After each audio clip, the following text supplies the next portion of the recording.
شاملات دہی کے بارے میں مکمل معلومات۔ 1849 میں ایسٹ انڈیا کمپنی کی طرف سے صوبہ پنجاب کی تشکیل کے بعد غیر آباد زمین کے لیے یہ اصول طے کیا گیا کہ جو اس زمین پر جا کر کنواں کھودے گا وہ اس زمین کا مالک تصور ہوگا۔ تاہم اس مقصد کے لیے موزوں جات تشکیل دیے گئے اور کھیوٹیں بنائی گئیں اور کھیوٹ دار کو مالک دہی کہا جاتا تھا۔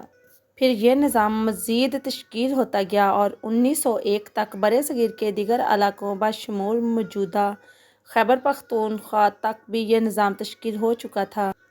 مالک اعلیٰ وہ ہوتا ہے جو جائیداد کا اصل مالک ہوگا اور جس کے پاس جائیداد شروع سے وراثتی چل رہی ہے، جبکہ ادنیٰ مالک وہ ہوگا جس نے اعلیٰ مالک سے جائیداد خریدی ہوگی۔ پھر ان علاقوں میں رہائش، مندر، مسجد وغیرہ کے لیے بھی لال لکیریں کھینچی گئیں جن کو آبادی دہی کا نام دیا گیا، جن کے مالک صرف اعلیٰ مالک تھے۔ ادنیٰ مالک کو آبادی دہی پر ملکیتی حقوق نہ تھے۔ پھر وقت کے ساتھ ساتھ چیزیں بڑھتی گئیں جس میں چراغاں، جنازگاہ، قبرستان، اسکول، ہسپتال وغیرہ کے لیے جگہ بنائی گئیں جن کو شاملات دہی کا نام دیا گیا، جو کہ تناسب کے حساب سے سب مالکان کی زمینوں پر بنائے گئے تھے۔ ان جگہوں کو مالک بیچ نہیں سکتے تھے، صرف ان چیزوں سے فائدہ حاصل کر سکتے تھے۔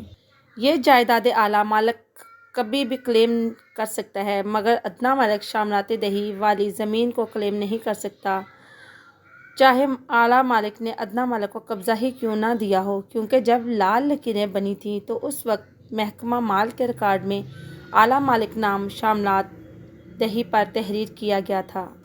اسی لیے اب کہا جاتا ہے کہ شاملات دہی کا مالک کوئی نہیں، حالانکہ اس کے مالک ابھی تک بھی مشترکہ طور پر اعلیٰ مالک ہیں اور وہ کبھی بھی کلیم کر سکتے ہیں۔